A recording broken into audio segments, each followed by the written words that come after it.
There we go. Now I'm ready. Now I look tech. Now I look tech. Yeah, here we go. It's the Friday edition of BowtieUp live with my co-host Alex Stop the music. McDowell.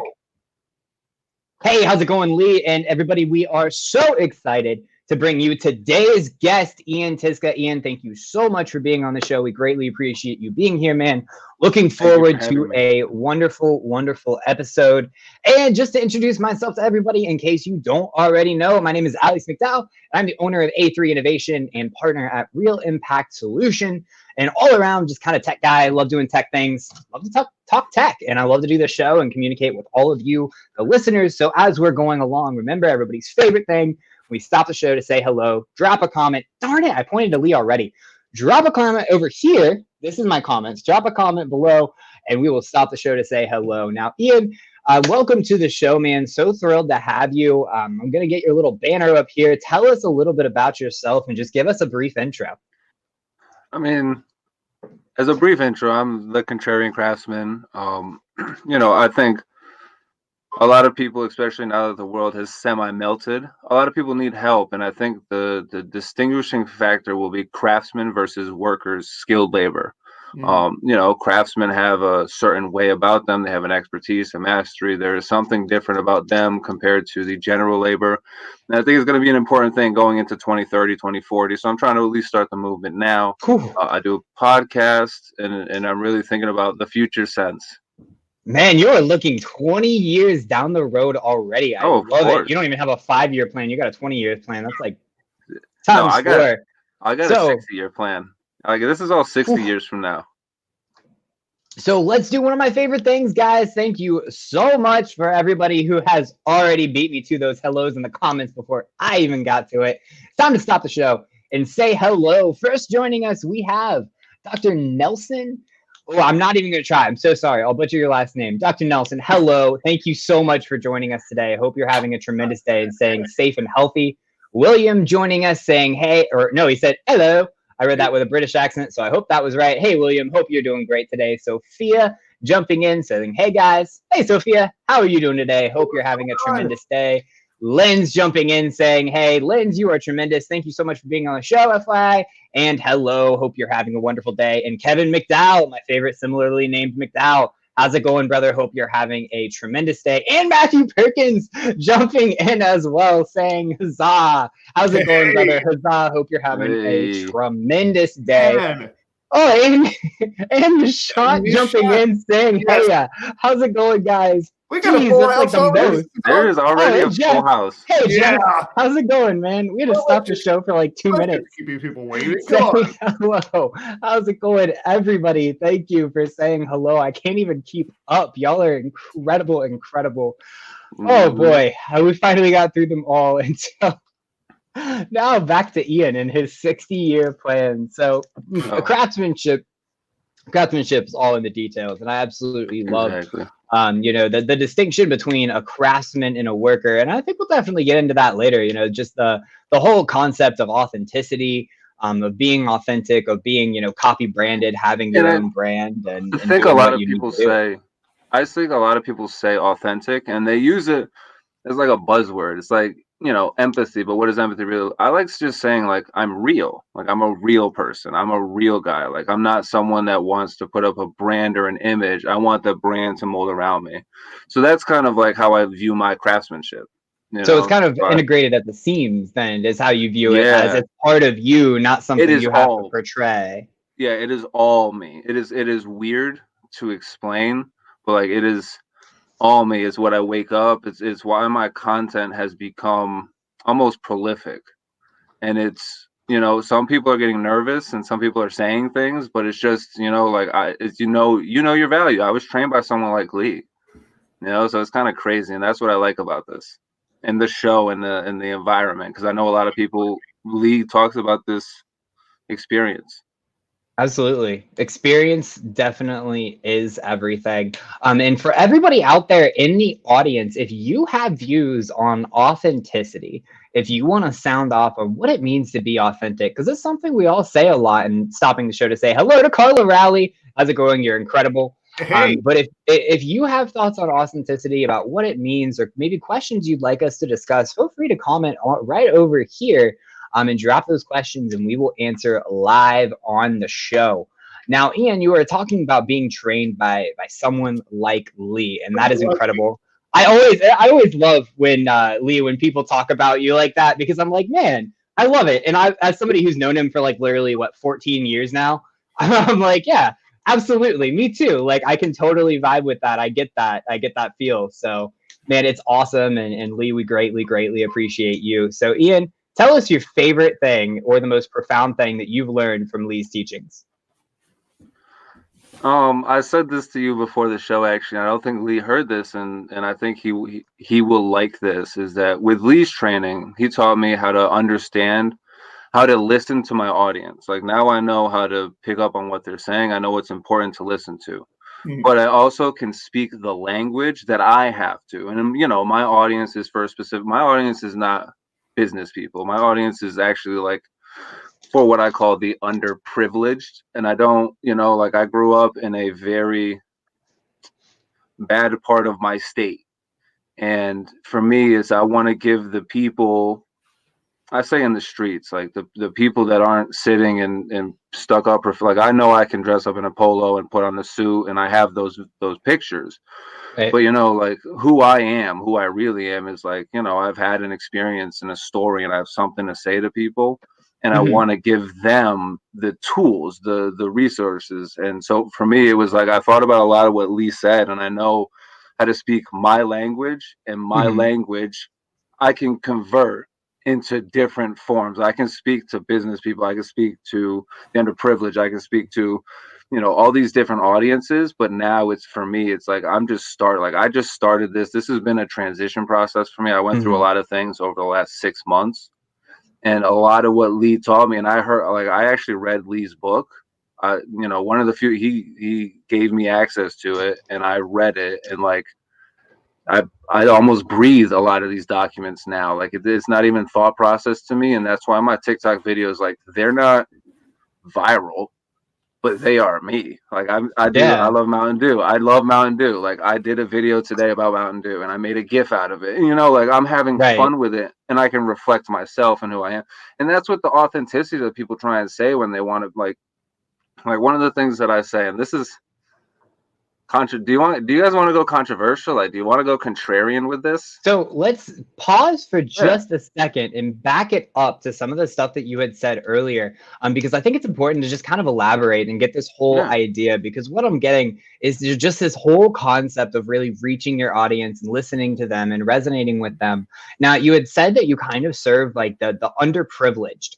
And so my question is really how do you reach them? Because like, when I think of underprivileged, I don't really think of the people who would be, watching the streamers, the content creators, as much as they would be kind of doing their own thing. So tell me about like that audience that you serve and the help, assistance, love that you can provide for them. All right. So, I know that there is the salesman approach. I understand this. I learned from the best of them. Like, my mentors are all salesmen. I understand. I've formed my own theory. To me, it's about inspiration. Like, you can sell when you can inspire. That when you inspire someone to do something for themselves, and a lot of my messaging is do it for you. Like, do it for you because I do it for me. Like, it's this ideal of want the best for yourself.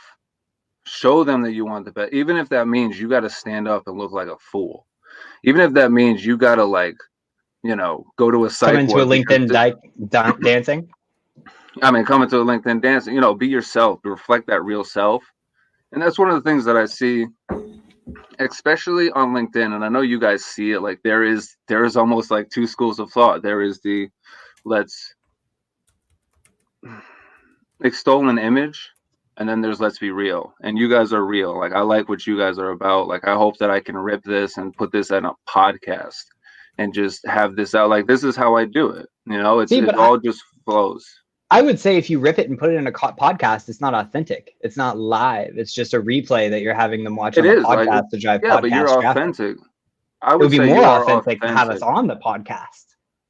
No, I would totally have you guys as guests, but like just saying, like this is a replay from a live stream that I had with Lee, and tag you guys and link you guys. And like the way that I do is I link everybody that I have conversations with.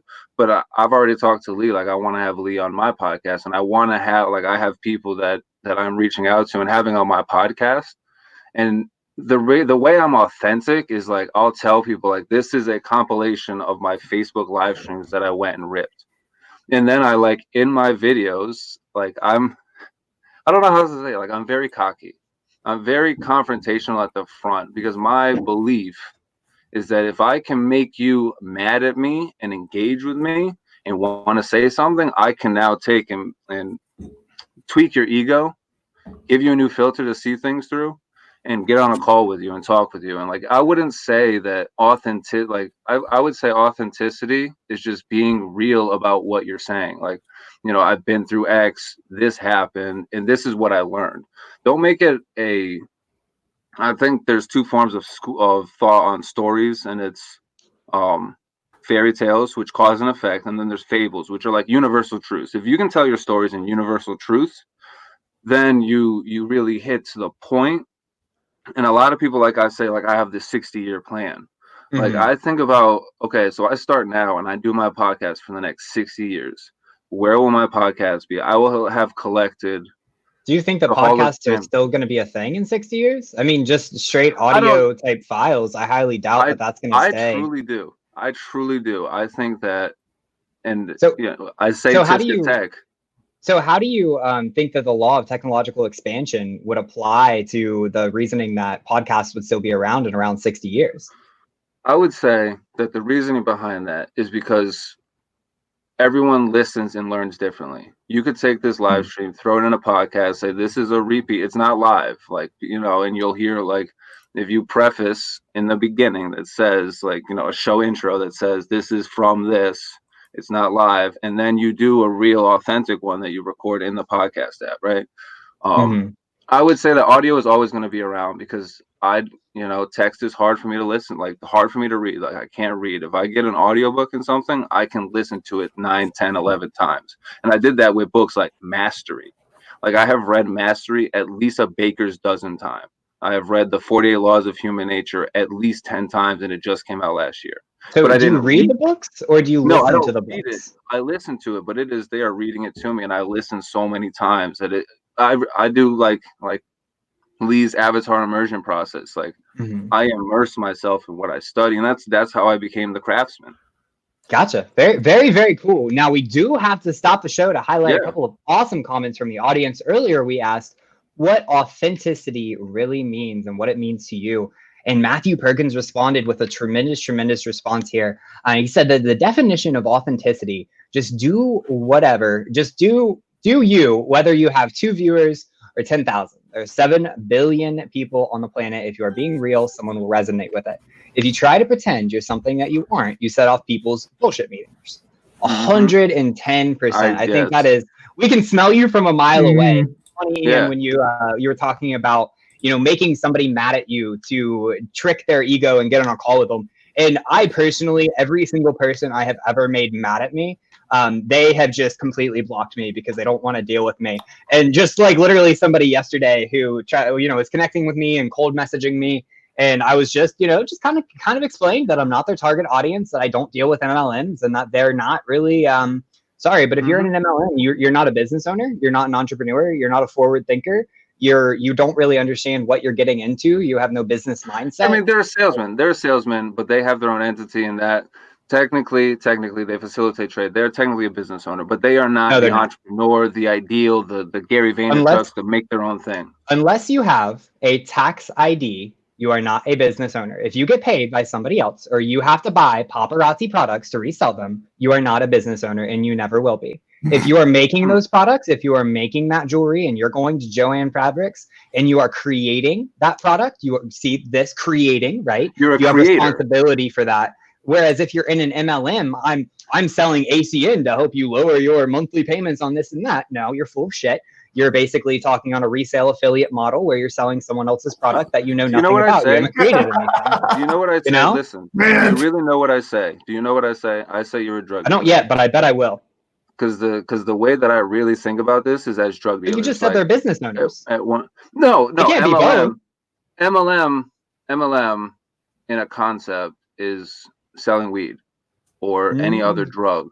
So I I'm can gonna make the pause argument. it there. Pause it there. No talk about drugs on the show. That is a hand slap, Ian. Can't be doing No. it. Got to keep it LinkedIn friendly. They are. We can get. Real. We can say that they're That's not real. That's It's real. real? That's authentic. You know, that's something that's not going to go anywhere. And I know that there's going to be the hand slap, and I understand that. But like, I'm not trying to but it's make the argument to buy drugs. That is not my argument. My argument is that people that are MLM or people that are, you know, certain types of salesmen, right? Like, you know, you're in a form, a drug dealer. You just take a product and you flip it. That's all you do. That's how this whole game works. That's my contrarian craftsman thing. Like I have an interview coming out with someone. I had a very real, a very real conversation about this, and he is someone that is the Russell Brunson follower. Does that make sense? He is the Gary Vaynerchuk breather. Like, he gets it, but I just And then we have the guy who writes for Russell Brunson over here. But yes, exactly. But Lee knows exactly what I'm saying. I know sometimes it's hard for people, and that's why like I'm confrontational. Like I hit people between the eyes and I make them think. And my content doesn't have to be engaged to or reacted with. Like, I just really look to like make people say like, whoa, you get me saying that. You know? So what kind of reactions have you been getting? Hold on. Let's pause it there because I want to hilarious comment that just came through. Shout out to Kevin McDowell, who has been kind of commenting as we've gone along on the podcast subject. 60 years he sees hollow podcasts. I completely get that. 3D rendering a video, transcribed into audio, man. That's gonna be awesome. And then he also plugged into your ear. He also says authenticity means never having to tell people you are being authentic. Man, that's so true. It's kind of like if you have to tell somebody you're an expert, you're clearly not. You know, you don't have to. You don't have to go out there and say I'm this or I'm that. You just simply are. And Kevin also says, as a copywriter, if I ever use the word authentic, I will hang up my pen forever or at least a month. Yeah, forever. Great thoughts. Forever is a month for a copywriter. All right. Well, yeah, we've got some great comments here, and we're going to bring everybody back with this very, very short commercial break. Constipation can be a problem for anyone, even doctors. All right, let's continue. It is a serious problem. You witnessed a wonderful, wonderful commercial. See, we have these really cool things that we do where we can just take you on a trip through Appalachia.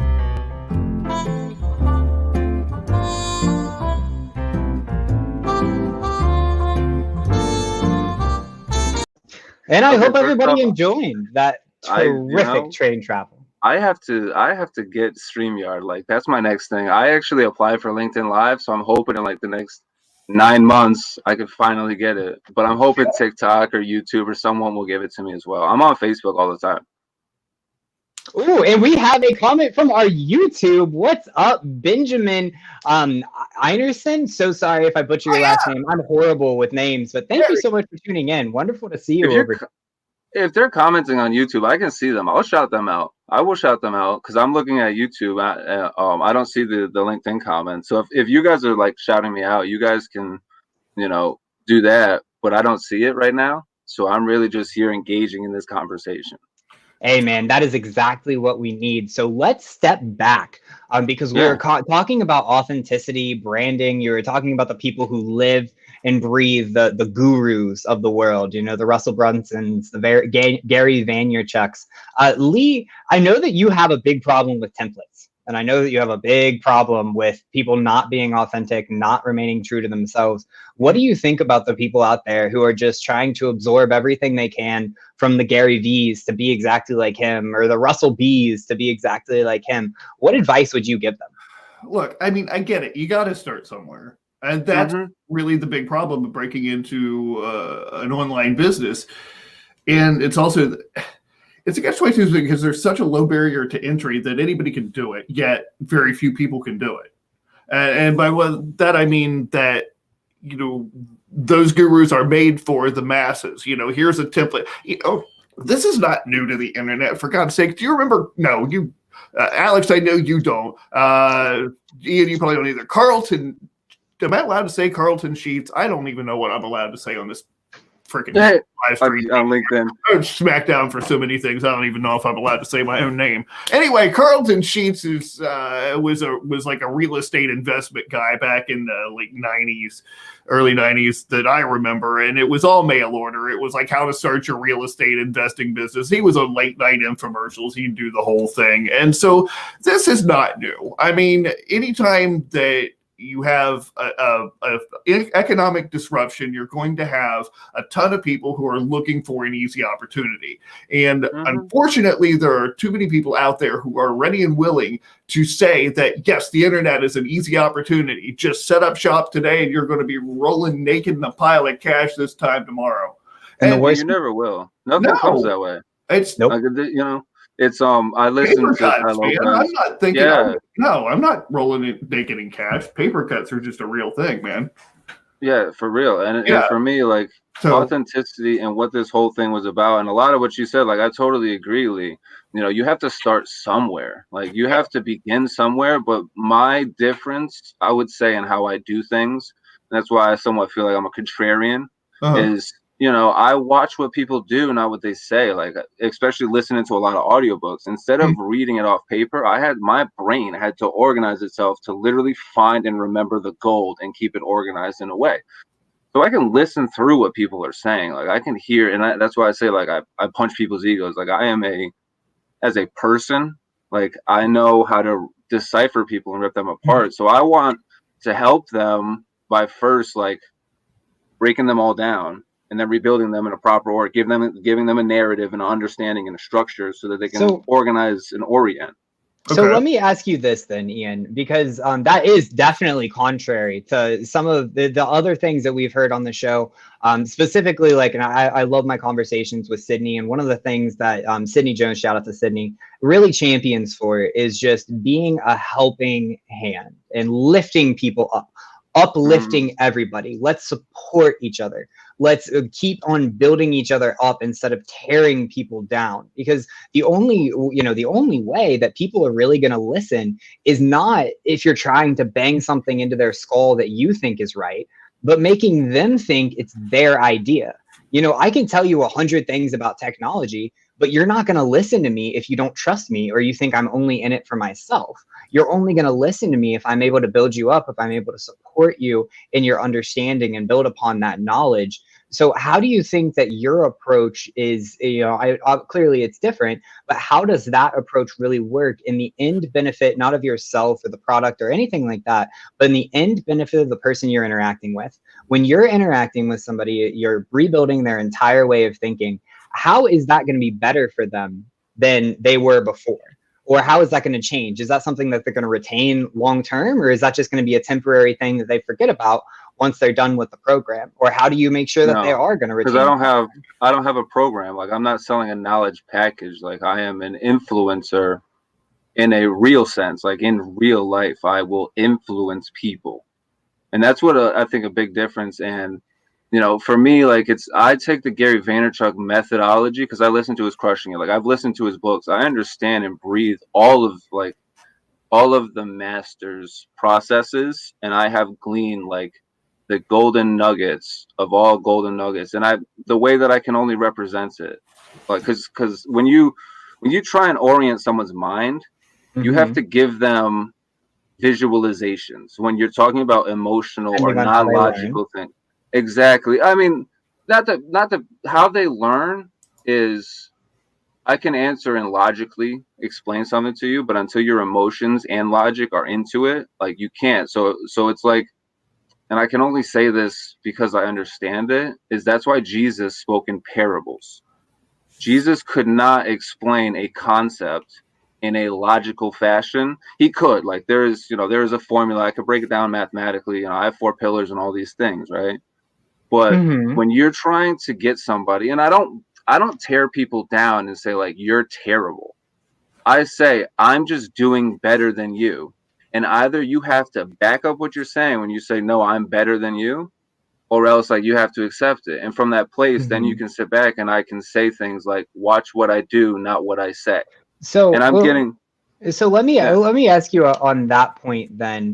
Why would it be even in the conversation of who is doing what better than the other person? Because it because almost you're a we all have, craftsman. You're a well, not craftsman. You're a everybody craftsman. is. You're a No, of craftsman. course not. Of I'm a course tech not. guy. But I'm you a are. techno. Lee is. No, you are. You are a craftsman. Craftsmanship is an ideal. It is a process. It is something that you do. So you are a craftsman in technology. Lee is a craftsman in copywriting. Mothers can be craftsmen in motherhood. And my message is that you can just be you. And if you are proud of the work that you put out, I mean, people will eventually just buy into it. Like my things don't have to be accepted now, but a lot of what I do is like for the future and not for you guys.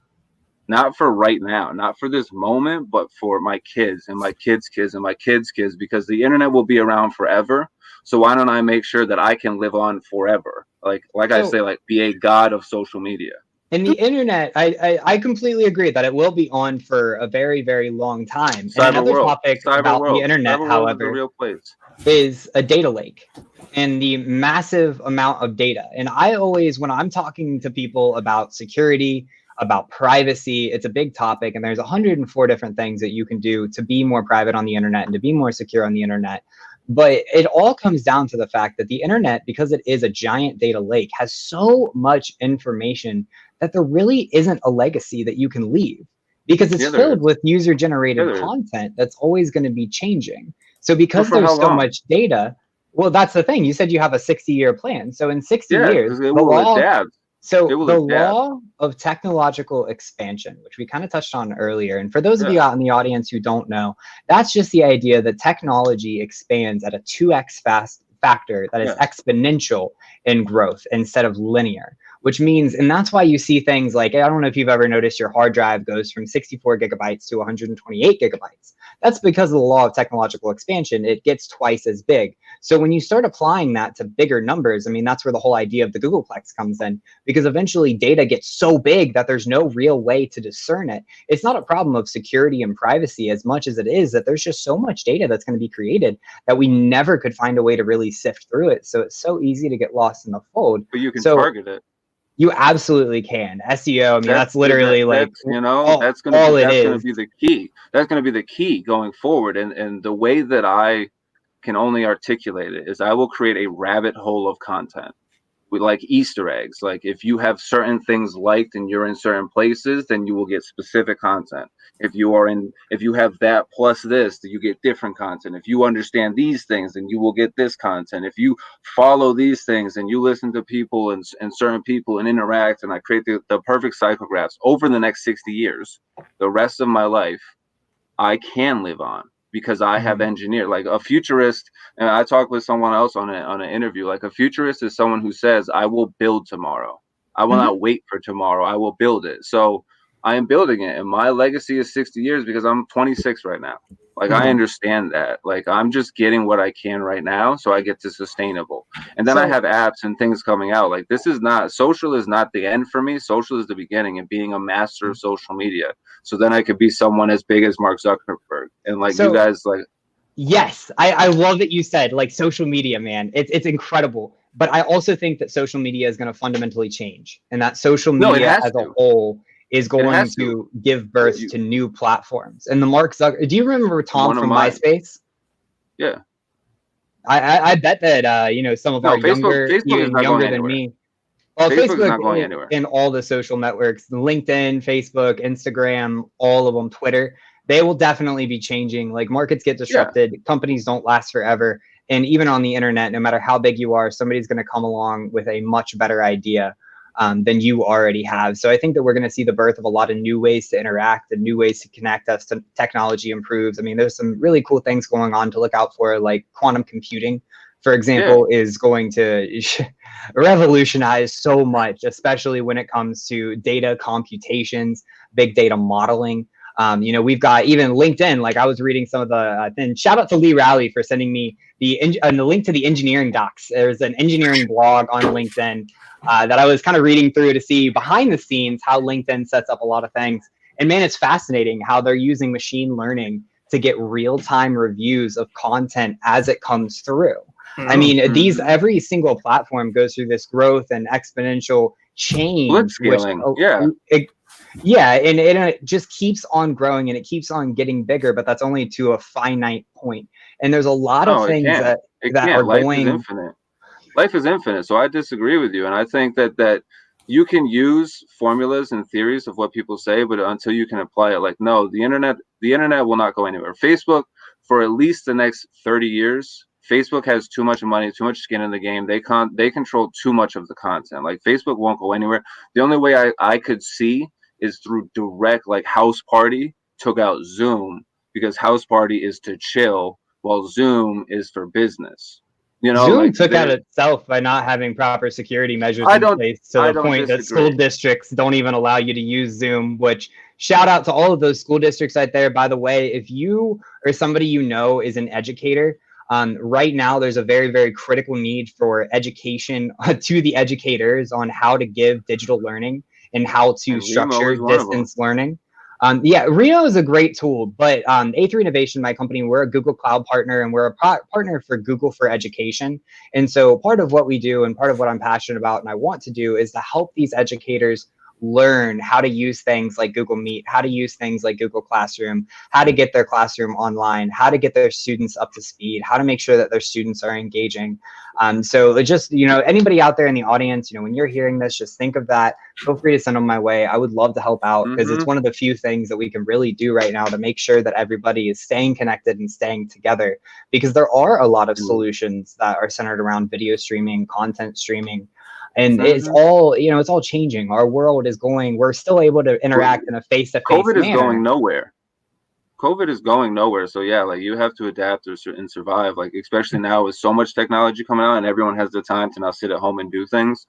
I think we're going to see, I think that this was, not to be conspiratorial, but this was planned, because they wanted to test the economy and see where we are at with production. I mean, this is theories that I come up with. Like, I can't partially approve anything, but it's just one of the things, like, that's how I treat this. So I want to capitalize, like, well, the market's bleeding. Rockefeller said, that's what you move. Warren Buffett, well, everyone is fearful, you be greedy. Like, I'm being super greedy, and I'm going hard with content, like, super hard. And I'm, like, putting my numbers out there, and people aren't, I know what I have. And I think the transition with content is going to have to be, it has to be you. It has to be you.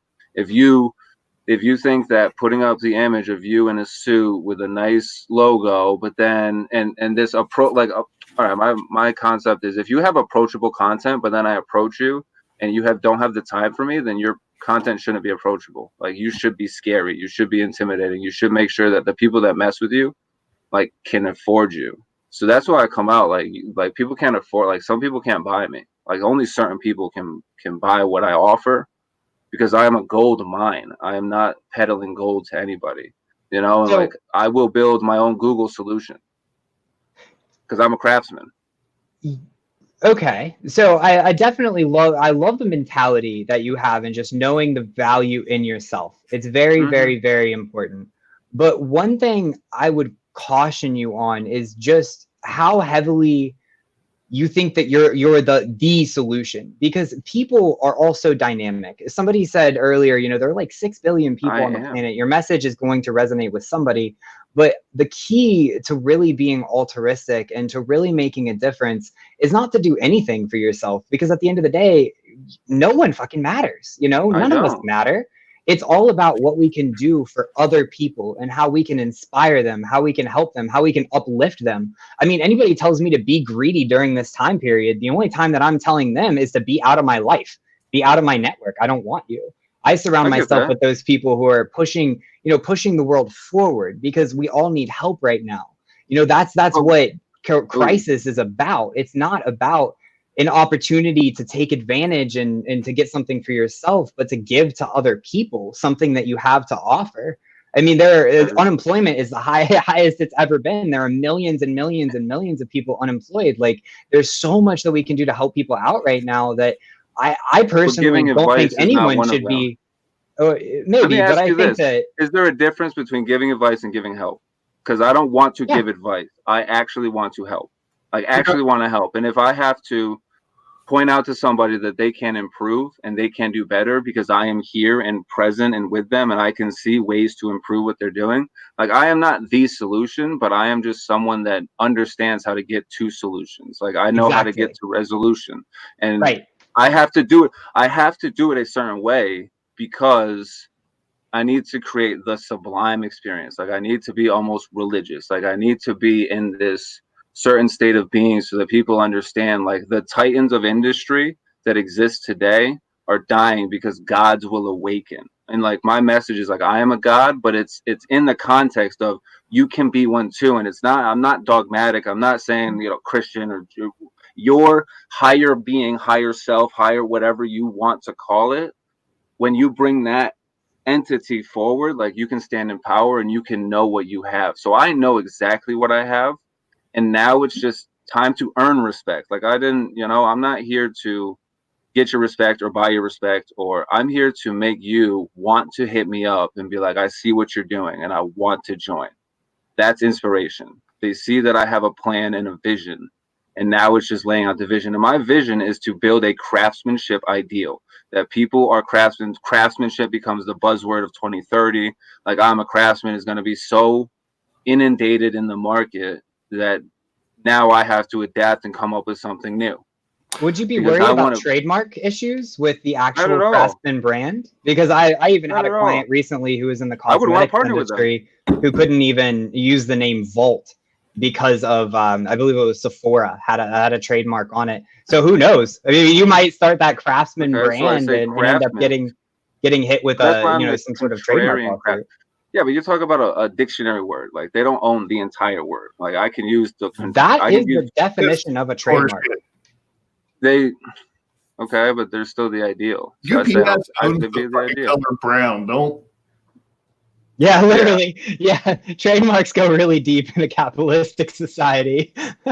You know, and I have no problem with that, you know. So if I have to say Contrarian Craftsman Consortium, I'll say Contrarian Craftsman Consortium, and I am the Contrarian Craftsman. I will say that always, but my word is craft. Like my word is craft, and all the things off of that craftsmanship, craftsman, you know, craftsman's code, craftsman's way, all the different ways that I can say it, and that's another interesting thing that you said was, and that's why I say like, do you want to help or do you want to give advice? Because some people aren't ready for help. You have to be able to help yourself first. Like you have to understand that salvation or whatever you want to call it, like it comes from within. You can't get it from the outside source. You can't go and buy a course and it gives you all of the answers. It gives you something to think about. And then you have to ponder and posture on it. I did that for the last 2 years. That's a very valid point. I'd like to introduce you, if I can interject here for a minute. I'd like to introduce you to a few friends of mine that I met through my very good friend Brian Brody, who has his own show that's running over on Facebook, the Brian Brody Show. Go check him out; he's a phenomenal guy. But these friends that he's introduced me to you, I'm just going to let you meet them real quick. Okay. I mean, I'm a philosopher. I am a philosopher. These are Michelangelo's slaves. Okay, it's the awakening slave, the young slave, the bearded slave, and the Atlas or bound slave. Now, reason that I bring these fine fellows up is because they illustrate a lot of what we're talking about and bring home some of the points that Ian, I think that you're trying to bring to the audience. The fame of these statues is simply in the fact that they're unfinished. Okay, but the thing is that they're unfinished on purpose because Michelangelo was trying to convey something very important to us. One, that we're constantly struggling against material trappings, that we're constantly unfinished, and that it's a constant feedback loop between you and the sculptor and the marble and the sculptor. They have to inform each other. Just like if you're going to go out and be aggressive, Ian, you got to listen to what your audience is telling you and what they need. It can't all just be, hey, this is what I'm going to do, and I'm a god, and I'm going to teach you how to be a god too. You find out what they want and how you can help them, and that's what you're trying to do. I do understand exactly what you're trying to do, but in the context of these marble statues, it's an iterative process, and you're going to learn from your audience as much as they're going to learn from you. And and that has to be the way it is going forward. That's how business is done now. That's how that's how loyalty is going to be forged Yeah. in 2020 and beyond. So, and dude, I get what you're saying. I wanted to bring these guys in because it really, I think, solidifies a lot of what you're trying to bring. Yeah, and I can actually build on that ideal. Please. I will be that unfinished, like my death will be kind of the start of everything. Like this is me just like always, like everything is day one, because to me, like my legacy, and like I grew up in a religious household. Okay. So that people have to filter that, and like it's not me being dogmatic and saying you have to believe in this one or this one or this one or this one, right? Okay. Like it's me just saying that there is a connect, like Steve Jobs said, I want to put a dent in the universe. The way I see it is I want to crack it wide open and show people what's really there, because there are fundamental variables of life, and I came up with all these things and all these different sayings, and I'm going to be putting them out, but the difference is, Lee, is that I just started this podcast this week, and I already have thrown out bombs, Lee. You know, like I did it your way. I learned from you, so it was really me, just like it's me right now asserting dominance. It's me just putting myself out there. I'm getting feedback from Facebook, but it's people saying I'm not seeing anything. But they don't understand that my entire point is for you to engage with me right now, so that when I do drop something, boom, I have, and it's all going to be built. It's all gonna, and there will always be like that question of what is he doing now? Because I keep saying I'm doing something, but people don't see it. It'll be tangible, but it won't be finished. It won't be the finished sculpture. And it never will be, because we're definitely always working on ourselves. Yes, and that's the ideal. But one thing that I would ask you is that, can you define avatar immersion for me? My avatar immersion is someone that has been broken by the content, by the system, by the economy. They believe that money is the root of all evil. You know, they see the world in a very dark place. So let's pause there. So because I know in the beginning of the show we were talking about just how much you love like listening to what Lee has said, and the courses that he's put out. And I know he talks a lot about avatar immersion. Just remind me and remind the audience what that avatar immersion process is. It is, you go out, so you create, like, you don't create a product. So basically what you do is you go out and you say you have a solution. You think you can solve a problem. And what you want to do is learn how to make your audience listen. It's all built on each other. It's never, to me, it is never, I want to specifically copy. Like Lee's exact point is there's no template to it. So it's a formula. So you put something out, you hear what people say, you improve. You put something out, you hear what people say, you research them, you hear what they're saying in other people's videos, you listen to them, but you have to listen. Like you have to hear behind the noise, because behind every noise there is a signal. You have to know how to find the signal in what they're saying and get and talk to that point. So my Contrarian Craftsman podcast. So pause, because we're just talking about this now with avatar immersion. And I know that Lee, I'll join you back in the stream here. And I'm going to get my pointing way messed up. I'll fix it in a minute. Every time. We got to fix that. With avatar immersion, and even Lee's tagline on LinkedIn is copywriter, I ride shotgun in your buyer's subconscious. And the key to that is not anything else except for it is all about what your buyer is saying, what they are feeling. What can I do to get myself into this avatar of this person that I'm going to solve a problem for? Because you can't solve a problem unless you know what problem they want you to solve. You can't solve your own problem and convince somebody else that it's their problem too. They'll never listen. So taking that concept, in and thinking about how we can do that. When you're looking at your Facebook feedback and you see people saying, I just don't get it, what can you do to really, better incorporate some of that avatar immersion into your process of figuring out what content that you create to better resonate with your audience? Release a book, release a Udemy course, like keep doing my podcast, and I can't articulate this in a way, like the Contrarian Craftsman is like a spirit, like who I am and what I do is like, it's a spirit of being. It's not selling a feeling. So that's where I think that some of this is, I don't sell feelings. I am just a state of being, and I show others how to be that state of being. That is my approach. That is my immersion process, because I know that there are psychographs and there are psychologies. And like I said, like, I contend with egos. I don't, So my you immerse brand, yourself in yourself, and then to you understand, communicate with to the audience. understand you, to understand you. But And I how are can you think going to of understand myself, me if you're immersing yourself in you? because if I can figure out what is best for me, you're a human being too. I can figure out what's best for you. So do you not think Okay. that all human beings are unique with unique needs that kind of differ from person to person, and that what's good for one I think person might that not be good for I another? think that what you're talking about is, I want to give the formula, not the equation. So I don't want to put numbers into it. I want to give people the variables to understand and think of and formulate things. To me, it's not about, like you say, like, it's not about 2 + 2 = 4. It's A + B = C.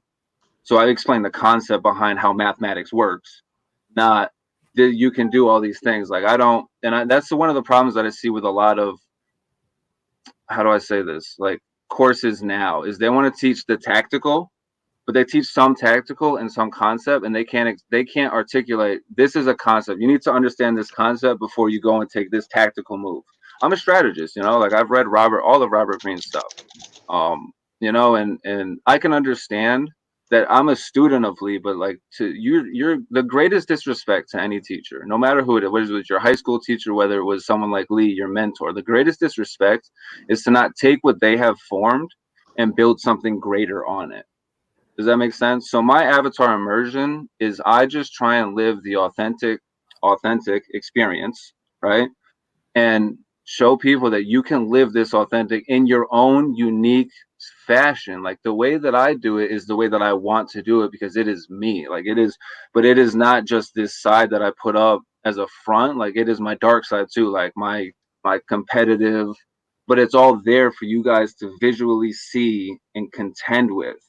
Because then when I can unleash your dark side, like, then we can have a real conversation. Like, I get people, they don't say, they see it as rambling, but they're just not actually listening. They're seeing Ian talking. They're not realizing Ian is speaking right now. Like, I am But don't speaking. you think that that would be the problem? If people aren't listening to what you have to say, No, I then just have to take and do a video. I just have to do a concise video that explains, and with a PowerPoint presentation. Like, no, I go off the cuff on a live stream. I went here, and we didn't plan any of this. We're just having a conversation. We're collaborating and we're figuring things out.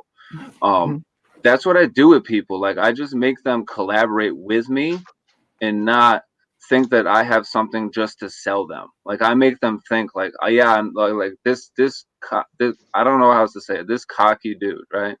This cocky dude comes out and says this thing, and I don't know how to deal with it, but he sounds like he wants to help me. So maybe I can have a conversation with him, but I'll like call someone out, and I don't have a problem with that, because I have been the imposter for far too long. I have played the fool for far too long. And now it's time for me to be the wise man, and I am the wisest man in the room, and I can have a conversation. I will, debate Russell Brunson. I will tell Gary Vee to his face I want to what see he's that. doing. I will. I mean, watch me, like, guys. But this is still week. This Guys, is week make 2. it happen. Yeah, exactly. Absolutely. Just put it out there. I speak it. I speak it. Brunson, I can make it happen. No, I can't make it So happen. I don't know, Ian. I too am a bit of a nerd, but I'm a nerd about physics. I love physics. I think it's phenomenal. I think it. So I do you know anything about theoretical time dilation in space? Are you talking about when an object is so heavy that it warps time around itself? Is that what we're talking about? Not really. That's That's part of it. Basically, it's about the fact that with how fast you are going in space, time passes differently. So this right here is a formula that I memorized in high school. It's the square root of 1 minus v squared over c squared, with v is the relative velocity of an object, and sp is the constant speed of light in meters per second squared, which is 299,792,458 in case you were curious. So tell me, by just giving you this formula, how, like, what's the difference? You said a lot of words. Like, listen, to me, I understand. Like, if you broke it down in a little bit less verbiage, I could have understood. But like, I did at a point, like just miss what you were saying at like the V2 C. So V is velocity and C is what? To the speed of light Okay. in meters per second squared. I think that is people don't. So this didn't resonate with you though, right? It did. It does resonate with me. Like I will actually think on this and be like, okay, so that's very interesting. But because there is no contextual format, so there is no So it didn't relate to representation. you? Not specifically, but knowing it will help me in a way. And I think that's one of the things that we've really just kind of seen, and that's the base of the difference of the approach, is that I put that formula up there and it didn't resonate with you. So you're not getting any benefit from it. You don't know the speed of light. You don't know meters per second squared, why it matters, why velocity is important, how you would use this in your day-to-day life. I do know. You can't do anything. All these things. You can't do anything to assimilate it. Dimensional. Physics is dimensional. Physics works in relationships. Physics works in social media. Physics works in all of these things. Just because it did not apply to me in the moment right now, if I listen to this later and I really thought on it, I would find a way to make it apply, because that's how it works. Like when you're like, you know, you could argue with me like, you know, TikTok doesn't work for me right now, but if you don't start on TikTok, then you're never going to get good on TikTok. Like I'm good on TikTok after 3 days. Like I can make some good videos. Didn't I can make you say that you weren't going viral on TikTok? Doesn't matter. Doesn't matter, because I put out work that I'm proud of. Like I enjoy my work, and it will eventually get recognized. My work will speak for itself. It's not about me. It's about my work speaking for itself. And like, no, I didn't go viral because I don't have a distribution network. Like I'm just starting out again. Like, and I bankrupted myself. Like I'm Donald Trump bankrupt. And I am just rebuilding myself, like because Are you going to get a loan from $1 million from your dad too? I mean, I'm living in my parents' house. It was a joke, because that's one of the ways that like Donald Trump got his start, and he was like, "Oh, I got a small loan of $1 million." But he also went bankrupt several times. So I don't, I know people hate the guy. I get it, like I know, but I'm just saying, like he went bankrupt and he came out of it. I know he got a loan from his dad that started him out, but he went bankrupt after that and had to rebuild himself. Right. So I get exactly what you're saying, and I appreciate the humor, but like, I'm a very serious like at this point now, like I'm a very serious individual. Like I'm trying to say a point, and I understand what you're saying and I get it, but there's a lot of self-rationalizing that people say, and that, it works this way for them. Well, I'm trying to do something entirely different. Like I'm entirely to the point that I call myself the contrarian. So if there is a common misconception that people believe, I will test it. Because I'm doing a metaphysical test. Like this for me isn't about owning the jets. This for me isn't having the biggest house. This for me is testing if I follow a certain ideal, will it unlock the heavens for me and I will live on forever? Can I get to the state of nirvana that they speak of? So you're just really trying to prove it to yourself. Yes, exactly.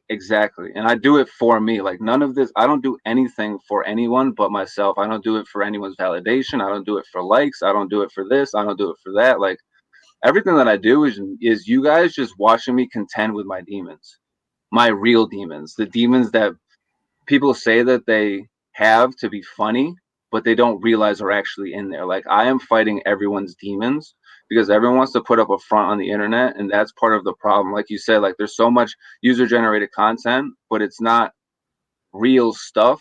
So all that garbage will be processed, and when the real people step up and they can be people like me, that's when the whole game changes, and that's when the internet will live on forever. Like this is a cyber world. The cyber world, I listened to a book that said the cyber world is a real place. It is not a physical place.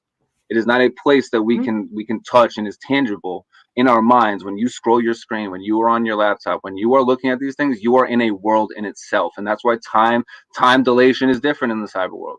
So I can do things now and repurpose it and regenerate it for 5 years from now. And I can say, this is what I said I was going to do, and this is what I did, and here is where I am. Like I put out that I will have a brand as big as Gary Vaynerchuk's. I put out that I will have a Y Combinator company that is as successful as Dropbox. Not for anyone's approval, not for anyone's permission, but to put out what I'm putting out. Why choose Dropbox specifically? Because they're the most successful.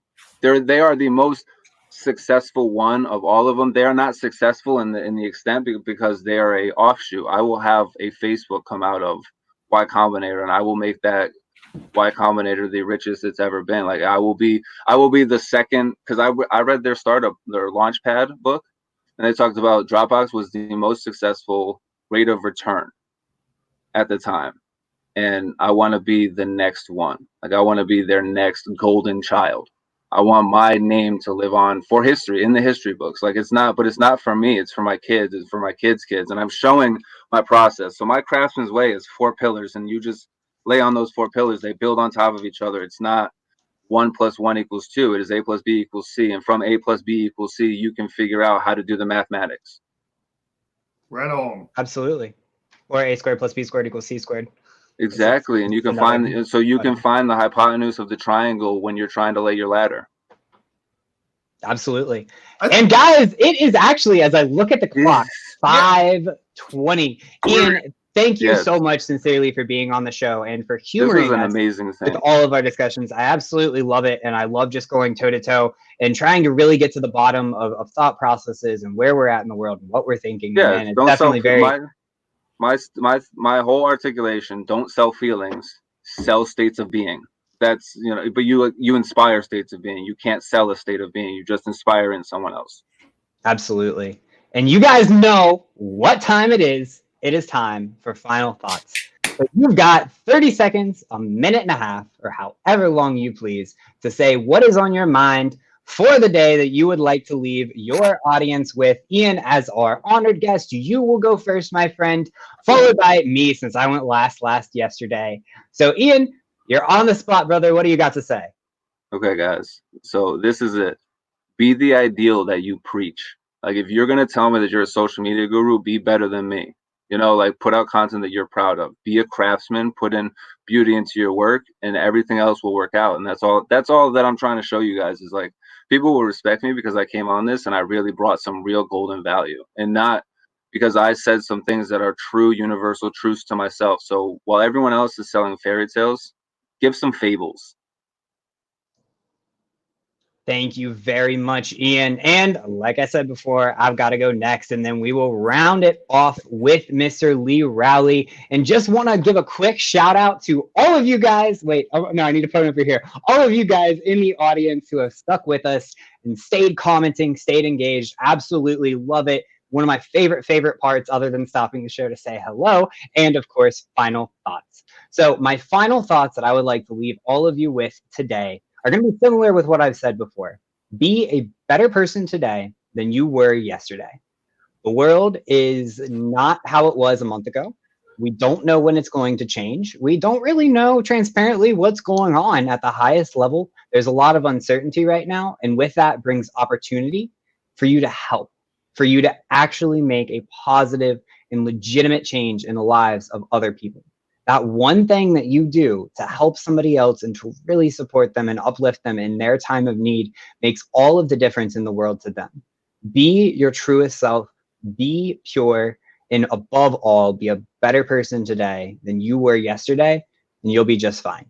And if anybody out there is feeling lonely or isolated and quarantine is getting the best of you, please feel free, shoot me a message on LinkedIn. I'd be happy to jump on a phone call with you and just hang out, give you some company for a while, because I know, as being somebody who typically hibernates in my tech cave, how lonely it can be and how alone you can feel. So please don't hesitate to reach out. I'm here for you guys. Much love to all of you, and thank you again for tuning in to the show. And Mr. Rowley, we are going to give the hotspot over to you, my friend. Lead us out. Oh, it's been an entertaining episode for sure. Absolutely. I've enjoyed the repartee. And, Ian, I've enjoyed listening to you talk. And, we don't have to agree on everything. That's the fantastic thing about this show. We're definitely here to hear everybody's ideas and hear people out. And that's what edutainment is all about. And as far as, what you've got going on, the only thing that I can tell you is that there's a damn big difference between saying there's a cat behind you and you've got a piece of meat in your pocket, and there's a full-grown wild lion behind you and you have a fucking porterhouse steak in your pocket. Okay. There's huge things there. So take what you're doing, keep defining it, keep refining who you're talking to and what you're doing for them. I have no doubt you're going to make it just explode here in the future. So thank you so much for coming on the show. We've all enjoyed our conversation here. And so, that's all I got. Thank you so much, Lee, and thank you so much, Ian, for being on the show with us. Thank for you all everybody for out in the having me. audience, feel free to connect with Ian on LinkedIn or on TikTok. And I'll put that there at the bottom. You know who he is, Ian Tyszka. Connect with him on LinkedIn and TikTok. And then for everybody, it is Alex, Lee, and Ian signing out, saying have a tremendous weekend. We will see you next week on BowtieUp Live.